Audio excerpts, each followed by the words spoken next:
नमस्कार दोस्तों, कैसे हैं आप सब लोग। ईश्वर से प्रार्थना करता हूं कि आप सबका स्वास्थ्य और मन दोनों ही अच्छा रहे। दोस्तों, कुछ समय पहले मैंने एक कहानी पढ़ी थी।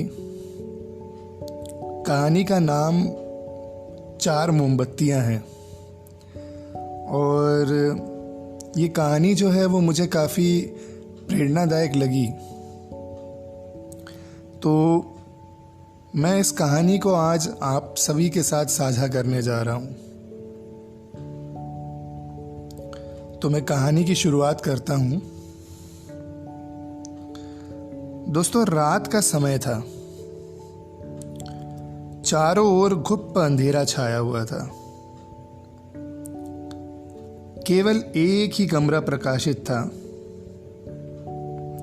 और उस कमरे पर 4 मोमबत्तियां जल रही थी।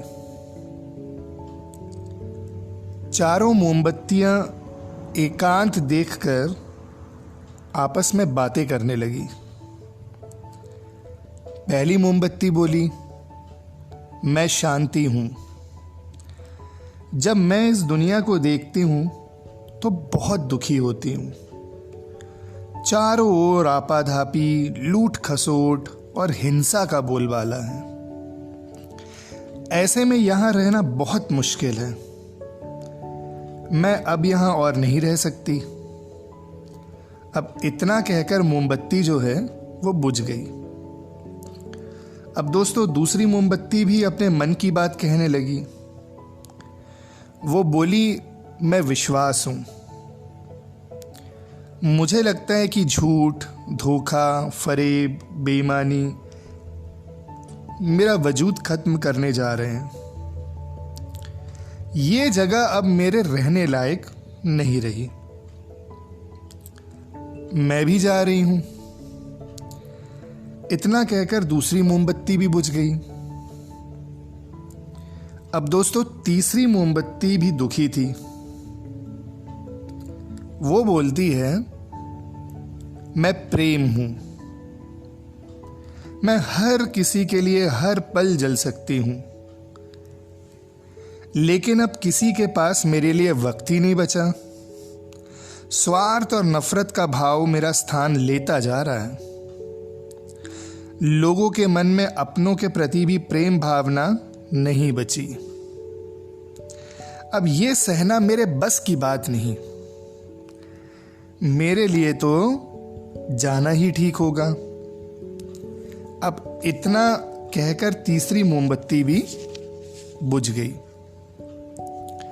अब दोस्तों, तीसरी मोमबत्ती बुझ ही रही थी कि कमरे में एक बालक ने प्रवेश किया।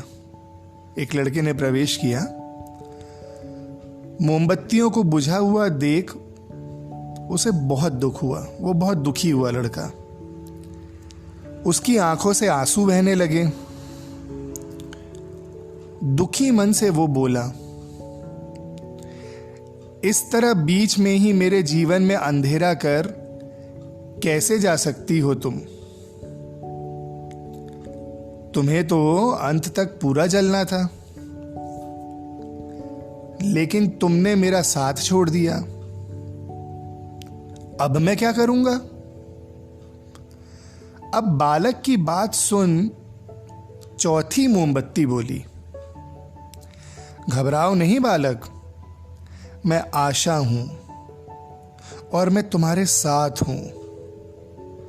जब तक मैं जल रही हूं, तुम मेरी लौ से दूसरी मोमबत्तियों को जला सकते हो।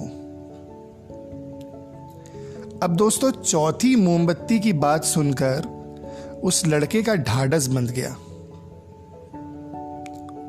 उसने आशा के साथ शांति, विश्वास और प्रेम को पुनः प्रकाशित कर लिया। तो दोस्तों, अब इसमें या इस कहानी से हमें सीख क्या मिलती है? इस कहानी से दोस्तों हमें ये सीख मिलती है कि जीवन में समय जो है ना, वो एक सा कभी नहीं रहता दोस्तों। कभी उजाला रहता है तो कभी अंधेरा रहता है। दोस्तों, जब जीवन में अंधकार आए ना और मन अशांत हो जाए, विश्वास आपका डगमगाने लगे और दुनिया पराई लगने लगे, तब आशा का दीपक जला लेना। जब तक दोस्तों आशा का दीपक जलता रहेगा, जीवन में कभी अंधेरा नहीं हो सकता। आशा के बल पर जीवन में सब कुछ पाया जा सकता है दोस्तों। इसीलिए आशा का साथ कभी ना छोड़ें। उम्मीद करता हूं कि ये छोटी सी कहानी आपको पसंद आई होगी। इसी के साथ शुभ रात्रि, नमस्कार।